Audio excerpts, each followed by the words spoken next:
Basket in Serie A1 dopo 7 anni di attesa grazie alla vittoria di gara 3 a Capodorlando. Oggi pomeriggio il ritorno della squadra dal presidente Vazzolera, coach Menetti, tornati al top per restare. Ieri sera la gioia dei tifosi a Porta San Tommaso davanti al maxi schermo, fiume di gente lungo le strade, i complimenti del sindaco Conte e del governatore Zaia, consorzio Treviso Basket, un modello per tutti. Ma la festa non è finita in piazzale Burchiellati, stasera l'abbraccio della città alla squadra, puntata speciale di 20:10 per seguire l'evento, alle 21:30 rivivremo le emozioni di gara 3. Tragica rissa di Cisorno parlano per la prima volta i due fratelli, prima accusati di aver causato la morte di Alessandro Sartore, poi scagionati dall'autopsia, per noi un inferno di insulti e minacce, non deve più accadere per nessun altro, il papà in lacrime. Bimbo di appena un mese muore dopo l'ultima poppata, tragedia a Monastir, scatta l'esame autoptico per capire cos'è accaduto al piccolo. Soccorsi stamani in Pakistan a oltre 5.000 metri, 4 alpinisti veneti travolti ieri da una valanga nella quale ha perso la vita una guida pakistana, il capo spedizione, più delle fratture fa male la perdita del nostro compagno. Dopo la vittoria alle amministrative stamane il neosindaco di Mogliano Davide Bortolato ha presentato i nuovi 5 assessori che lo affiancheranno in giunta, 2 suoni in squadra, giovedì prima riunione. Buonasera, ben ritrovati dalla redazione di Treviso, lo avete dunque sentito ora dai titoli. Nel primo piano la storica vittoria della De Longhi Treviso che ha consentito al capoluogo della Marca di tornare in Serie A1 dopo 7 anni, dopo gara 3 ieri sera a Capodorlando, oggi il ritorno della squadra. Ore 16:30 il ritorno dei campioni, da Capodorlando passando per Verona via aereo, ma si può credere che i ragazzi della De Longhi abbiano volato senza bisogno di ali. È il profumo della promozione, della vittoria e la parola d'ordine è: siamo tornati al top e ci resteremo.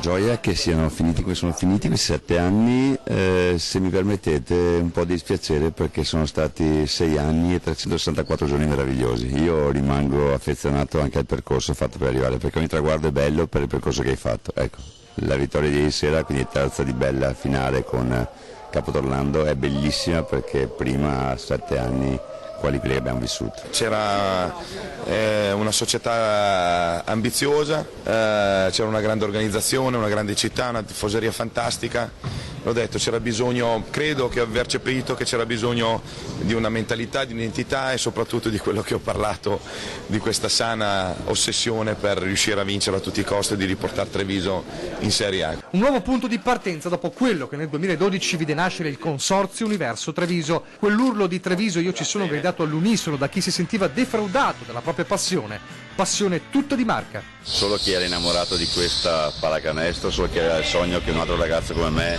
entrasse in campo da capitano, da trevigiano, poteva farlo, ma era indubbio che questa genesi dal dentro dovesse essere solo di chi ha radici vecchie e che sappia anche amare oltre l'amaro che qualche volta abbiamo dovuto mangiare, situazioni che altri esterni non potevano capire. Oggi è il giorno degli abbracci, dei complimenti come quelli del governatore Luca Zaia. Il successo della De Longhi, dice, è quello di un'intera città, di un'intera provincia. Gli fa eco il sindaco Mario Conte. Capita spesso di dire che l'unione fa la forza, spiega. Qui si è concretizzato il celebre proverbio. Una grande emozione, una grande soddisfazione, forse ancora noi non ce ne rendiamo conto, però lo capiremo bene questa sera quando andremo in piazza con i tifosi. Lui, il comandante Max Menetti, ricorda il momento della svolta. Quando abbiamo vinto gara 5 con Trapani, questi playoff, ho cominciato a pensare che ce l'avremmo fatta. Ecco, quindi quella serie è stata una serie molto difficile perché era una squadra che si accoppiava male con noi.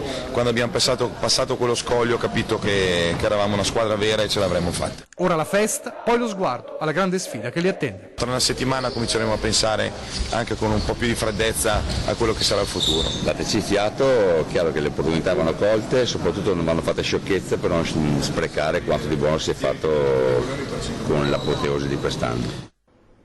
E ieri sera una città esplosa di gioia per l'impresa della squadra, 7 anni di attesa festeggiati così.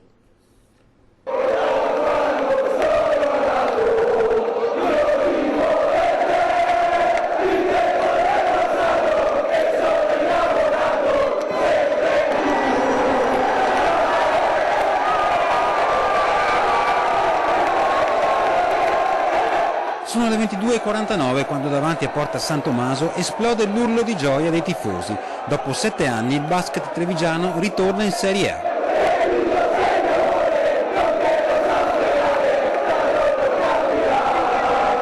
In migliaia, tifosi e appassionati si sono radunati sotto il maxi schermo di Porta San Tommaso.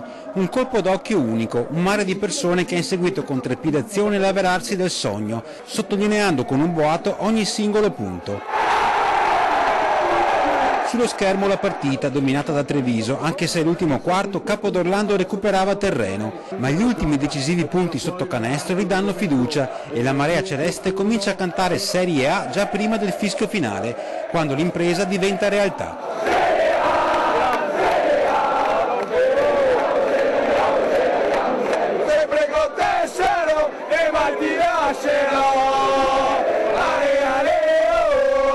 È una delle più belle Serie A che abbiamo conquistato, è un gruppo di ragazzi che si sono, battuti sempre come i leoni.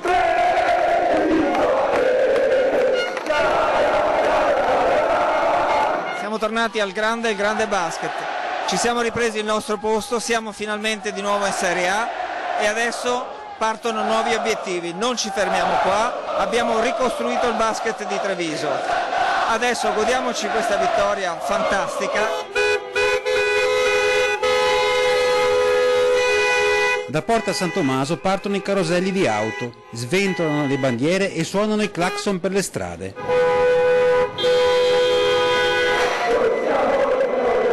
Poi un fiume di tifosi si riversa nelle vie del centro, una passeggiata nel cuore di Treviso con il cuore in festa e con la Serie A in tasca. Una passeggiata trionfale attesa e sognata da tanto tempo.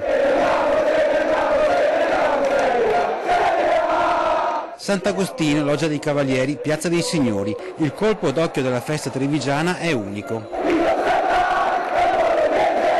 Nei cori, urlati a squarciagola, si sprecano i riferimenti alla storica rivale Fortitudo e a quel derby con Venezia che i tifosi già assaporano, così come il prossimo inevitabile obiettivo.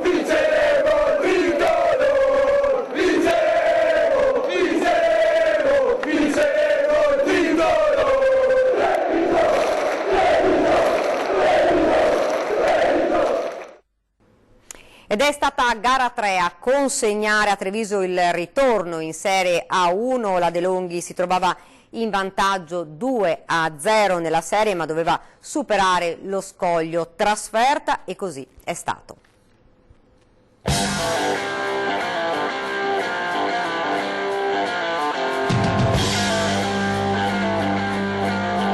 La retina che si infiamma è una squadra che vola. La sceneggiatura del film che riporta Treviso in Serie A porta la firma di un grande regista a nome Max Menetti. È gara 3, quella da non sbagliare. Al Palaverde la De Longhi ha dominato, ma in terra di Sicilia c'è da scommettere che Capodorlando venderà cara la pelle. La ricetta allora è una al Palafantozzi: attaccare alla gola subito. Un primo quarto intensissimo, fatto anche di colpi proibiti, con le squadre che restano a contatto, divise da un solo punto. Poi la seconda frazione di gioco. Imbrò e Logan mettono benzina nel motore ed è soprattutto il professore a macinare punti. Sarà lui nel terzo quarto a scavare il solco decisivo con le sue bombe che spezzano i siciliani.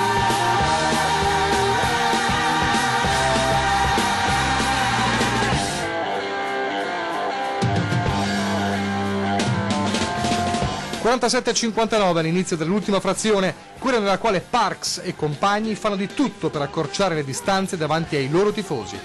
Si arriverà fino al -4, cardiopalma per i tifosi di Treviso sugli spalti e in città davanti al maxi schermo, ma è ancora lui, David Logan, a chiudere il discorso. 36 punti, 8 su 8 da 2, 6 su 12 da 3, l'MVP delle finali strameritato e festa che si palesa sul parquet. L'ultimo metro percorso, il cappotto è servito, la storia bussa dalle parti di Treviso.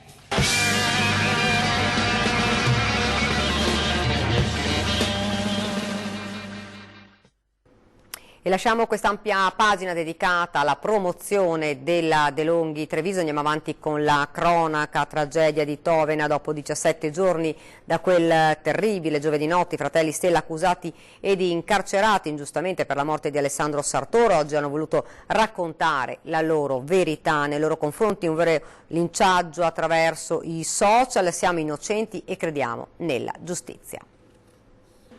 Un lungo sfogo, una liberazione, la loro verità. I fratelli Stella hanno voluto attendere per rispetto i funerali di Alessandro Sartor, poi hanno deciso di raccontare anche il loro dramma. In carcere per 4 giorni con un'accusa pesante, poi il risultato dell'esame autoptico e la loro scarcerazione. Le prime parole rimangono quelle che hanno sempre urlato fin dal primo giorno: siamo innocenti e crediamo, dicono, nella verità. Di quella sera solo poche terribili parole. Francesco è stato aggredito da un gruppetto di persone e poi, per evitare che queste persone infierissero su di lui, io ho fatto in modo che lasciasse la piazza. Sartor è caduto successivamente.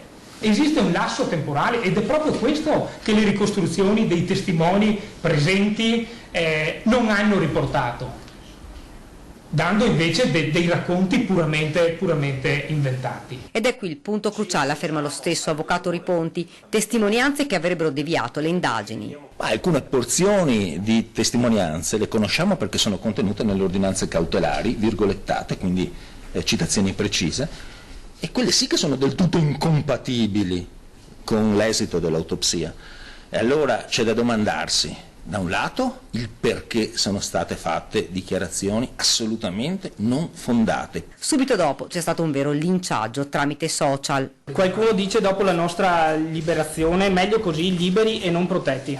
In ogni caso meglio liberi, così chi di dovere li farà fuori. Oltre 5.000 messaggi di insulti, offese e minacce di morte contro l'intera famiglia. Per i social noi eravamo i mostri, basta. Nessun evento, neanche l'autopsia, li ha placato questi animi. Poi l'appello al governo affinché vengano presi provvedimenti per arginare questo fenomeno, non solo. Non nego che quereleremo anche qualcuno, i peggiori di quei commenti che in parte in precedenza abbiamo letto, e il ricavato, il devoluto, proprio lo doneremo a qualche associazione che si occupa alla lotta all'hate speech o al cyberbullismo. Il loro ricordo dei 4 giorni terribili in carcere. 4 giorni infiniti, 4 giorni lunghissimi che, come dicevo prima, non auguro a nessuna persona, perché sono giorni in cui ti senti togliere qualsiasi cosa, ti senti togliere la libertà, non sai più chi sei. Poi le lacrime del papà. Perché sono 2 figli che non sono figli di papà, sono dei gran bravi figli, sono dei gran belli figli, questo è il punto. Io veramente da questa... La ricerca della verità, per noi, hanno ribadito, è indispensabile. È stato sentito dal GIP il 50enne marocchino accusato di aver tentato di dar fuoco alla figlia perché vestiva all'occidentale. Non ho versato quella benzina, non l'ho picchiata, non sono un fondamentalista ma solo un padre preoccupato, ha spiegato l'uomo che rimane in carcere. Rinnega ogni accusa il padre di origini marocchine raggiunto da un'ordinanza di custodia cautelare in carcere con l'accusa di maltrattamenti in famiglia. Secondo quanto raccontato da moglie e figli, l'uomo avrebbe tentato di dar fuoco alla figlia 16enne cospargendola di benzina. Accuse che l'uomo respinge categoricamente. Ha negato assolutamente, il giudice ha fatto specifica domanda riguardo al discorso del tentare di dare fuoco con la benzina, ma lui ha negato assolutamente quell'episodio e io ci credo. Lo conosco da una ventina d'anni, continua il legale, sia perché abitavamo entrambi ad Arcade, sia perché in un paio di occasioni l'ho difeso per guida in stato di ebbrezza.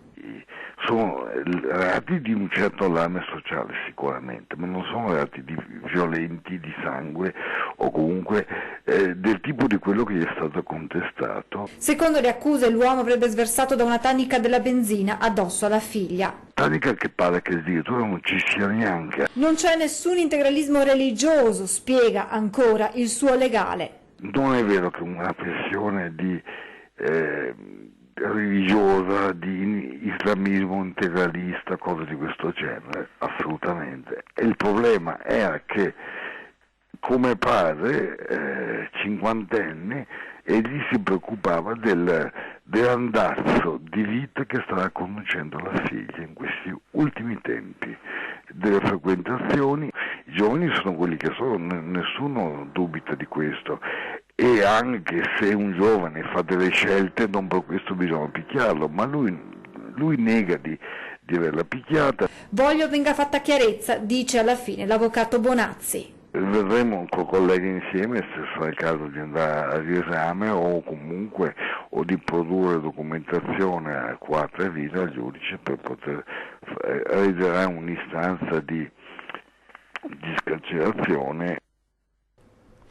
Il legale di Cristian Barzan, il 22enne di Quinto, accusato di aver sterzato volontariamente con la sua auto contro quella su cui viaggiava Giuseppina Lobrutto, 62 anni, morta nello schianto di 10 giorni fa a Povegliano, ha notificato, secondo quanto previsto, alla persona offesa la richiesta di modifica della misura cautelare nei confronti del suo assistito. Domani invece l'istanza di scarcerazione verrà depositata. Intanto ieri il ragazzo ricoverato in ospedale è stato ascoltato dal GIP nell'interrogatorio di garanzia. Barzan ha fornito una versione diversa dai fatti di quella notte, ha spiegato che quella manovra non è stata volontaria ma un momento di disattenzione durato durante una discussione con l'ex fidanzata che viaggiava al suo fianco. Ha respinto poi l'accusa di aver violentato la ragazza parlando di un rapporto consenziente.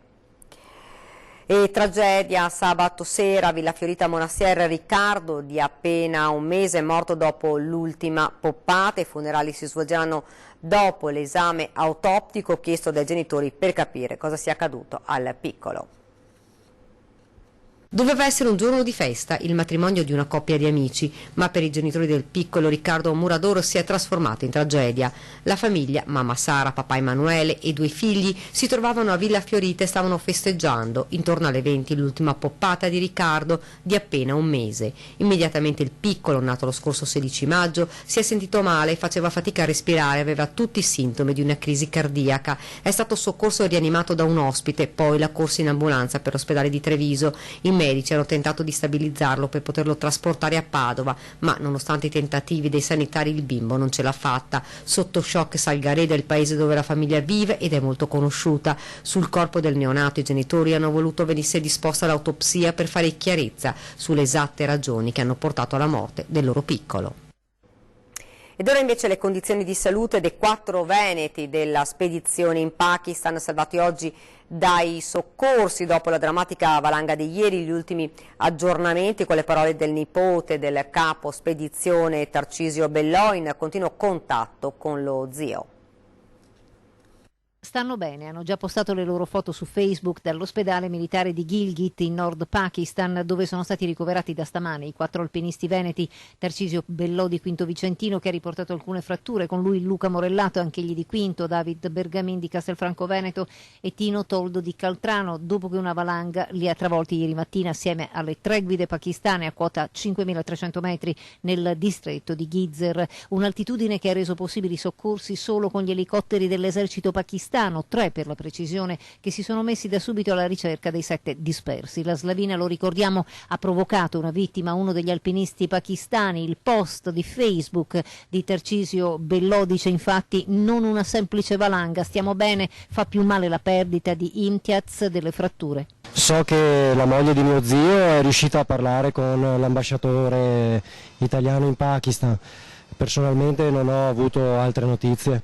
Ho avuto la fortuna di ricevere un messaggio WhatsApp da mio zio nel canale della nostra famiglia, che è sempre molto frequentato, e fortunatamente lui sta bene, e il suo primo pensiero comunque è stato per chi in questa brutta purtroppo esperienza non ce l'ha fatta, a dimostrare anche il grande cuore che mio zio ha in tutta questa vicenda. Ho il ricordo di mia nonna che quando suo figlio partiva per le spedizioni in montagna era sempre preoccupata che il figlio ritornasse a casa sano e salvo. Il morale credo sia buono e credo che stia pensando già alla prossima spedizione, conoscendolo. 2 cose ha avuto mio zio: esperienza e fortuna.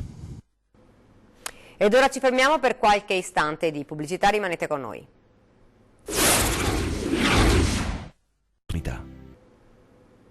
Rieccoci nuovamente in studio con l'edizione trevigiana dei nostri telegiornali. Parliamo di una truffa del porta a porta, nei guai 2 padovani ed un trevigiano, sequestrati 3.000 euro di beni. Hanno raggirato un'anziana convincendola a firmare una ricevuta che in realtà era un'obbligazione commerciale vincolante. 3 persone sono state identificate e denunciate per la famosa truffa del porta a porta. La vittima, che ha segnalato tutto ai carabinieri, è una 64enne di Aviano. I 3 truffatori invece sono veneti, una 49enne di Curtarolo, una 45enne di Padova e un 53enne di San Fior nel Trevigiano. I 3, dopo aver contattato telefonicamente la donna, facendole credere di essere stata scelta per la prova omaggio di alcuni prodotti per la casa, le hanno detto che doveva solo firmare una ricevuta di consegna. In realtà i documenti la impegnavano per 4 anni all'acquisto di prodotti per un totale di quasi 12.000 euro. Impaurita, la donna, sotto la minaccia di conseguenze legali, ha così acquistato prodotti per almeno 3.000 euro da una fantomatica ditta di Padova, ma poi ha denunciato tutto ai carabinieri, che hanno individuato i 3 truffatori e li hanno denunciati, sequestrando i beni venduti con l'inganno. Questa mattina il neo sindaco di Mogliano Davide Bortolato ha presentato i nuovi 5 assessori che lo affiancheranno in giunta giovedì, prima riunione. Nella mia squadra quasi tutti sono votati e votati con tante preferenze. Il neo sindaco di Mogliano Davide Bortolato spiega così come ha scelto i nuovi componenti della giunta: capacità, competenze e i voti ottenuti alle urne. E allora eccola la squadra che affiancherà il primo cittadino, 3 uomini e 2 donne, a parte il vice, con un'esperienza politica alle spalle. Gli altri sono tutti new entry. Anche per questo Bortolato ha deciso di tenere al momento per sé alcune deleghe: bilancio e tributi, lavori pubblici, ambiente, progetti strategici. Particolare attenzione all'ambiente, puntando sulla raccolta dei rifiuti, mettere mano alla carenza di impianti sportivi tra le priorità del sindaco, e poi Quindi subito un piano della viabilità e dei parcheggi. il vice sindaco Giorgio Copparoni, già assessore della giunta Azzolini, con delega alle attività produttive, cultura e turismo, guarda al rilancio del commercio. Dobbiamo pensare ai parcheggi, ad incentivi per i commercianti. La città deve pensare alla cultura anche come strumento economico per rilanciare un'idea di città. Al centro poi la questione sicurezza, per rendere Mogliano più sicura con l'installazione di nuove telecamere ad alta definizione, spiega il neo assessore Carlo Albanese, con delega anche ai rapporti con i quartieri fondamentali per la nuova giunta. 2 gli obiettivi a breve termine. Chiudere la partita con l'assessore alla protezione civile per quanto riguarda la definizione della base della protezione civile a Bonisiolo, chiudere la partita con il prefetto per quanto riguarda il controllo del vicinato. Trasformare Mogliano in un comune cerniera tra le 2 grandi città confinanti, Venezia e Treviso, rendendola fruibile per i cittadini e attrattiva per il turismo, e su cui punta Martina Cocito, con delega all'urbanistica e alle politiche educative. Intendo convocare, spiega, gli operatori della scuola per capire le priorità. L'intenzione è quella di vedere, di trovare dei fondi europei per poter finanziare anche i progetti scolastici. Emergenza abitativa e attenzione agli anziani, le priorità del neo assessore Giuliana Tocchet. Per i meno giovani, pronto il progetto di invecchiamento attivo e co-housing per persone ancora attive ma sole. La preparazione di piccoli appartamenti dove le persone che non sono da casa di riposo ma sono sole troveranno una giusta collocazione. Il più giovane della squadra, Enrico Maria Pavan, 26 anni, con delega allo sport, nella sua agenda la realizzazione di una piscina comunale e nell'immediato arrivare a settembre con le strutture che non siano più fatiscenti e quindi di fare le prime manutenzioni di emergenza e garantire a tutti i ragazzi iscritti il proseguimento delle stagioni sportive. Ed ora a Vidor, dove il Comune ha speso oltre 5 milioni di euro per ristrutturare il complesso scolastico, per scoprire che dal prossimo anno le classi saranno dimezzate causa ridimensionamenti ministeriali e docenti, tra docenti e personale. E noi per essere primi della classe ci tagliamo sempre qualcosa. Il gioco di parole è più che mai calzante, considerato che il taglio in questione è sugli insegnanti della comprensiva di Vidor, con il risultato di avere aule vuote e chiuse ed altre con numeri impegnativi per numero di alunni. Noi abbiamo, le scuole sono abbastanza nuove, una è stata inaugurata 3 anni fa e una 8 anni fa, però allora quel decreto ministeriale di quel periodo diceva che per le scuole elementari hanno 26 bambini, anzi 25 per le elementari e 27 per le scuole medie, quindi noi abbiamo fatto le scuole con quei criteri, non con altri. Tra l'altro la ristrutturazione e le nuove costruzioni hanno portato ad una spesa complessiva di oltre 5 milioni di euro tra scuole, palestra e viabilità relativa. Denaro che ora con il ridimensionamento scolastico rischia di diventare inutile.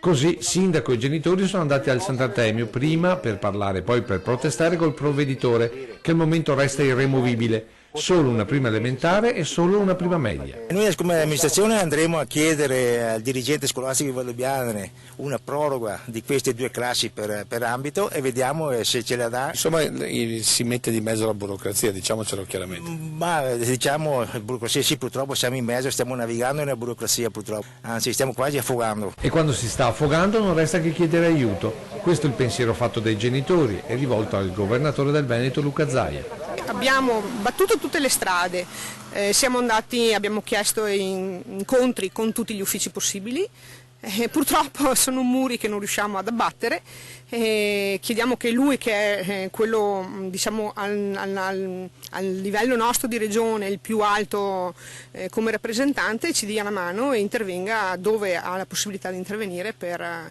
risolvere questa questione che ci sta a cuore.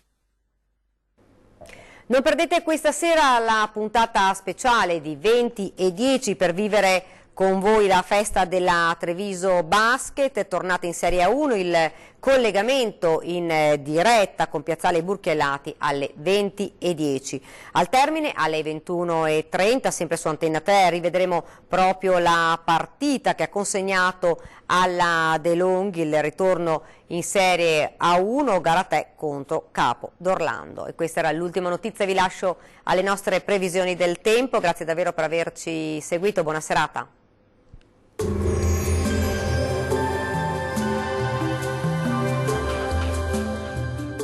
Tonus Laboratorio del Piede, centro altamente specializzato nella costruzione di plantari su misura, dedica nuove tecnologie di rilevazione dei carichi posturali per dare voce alla filosofia di benessere che lo caratterizza.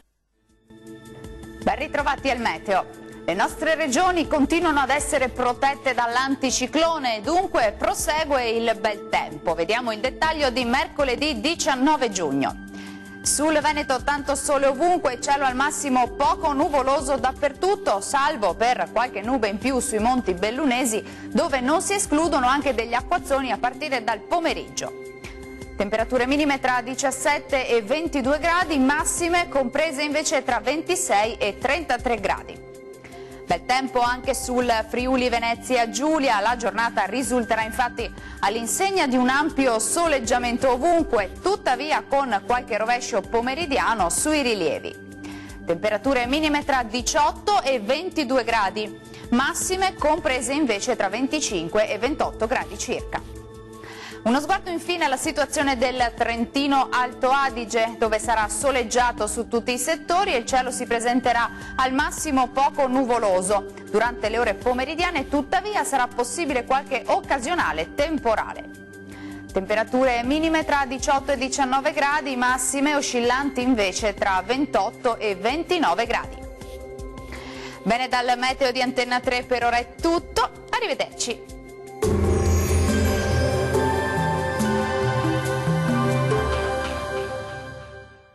Tonus è il miglior negozio di calzature moda comoda. Qui troverete il più vasto assortimento di calzature Fratelli Tomasi. Eleganza e comodità, perché camminare è vivere.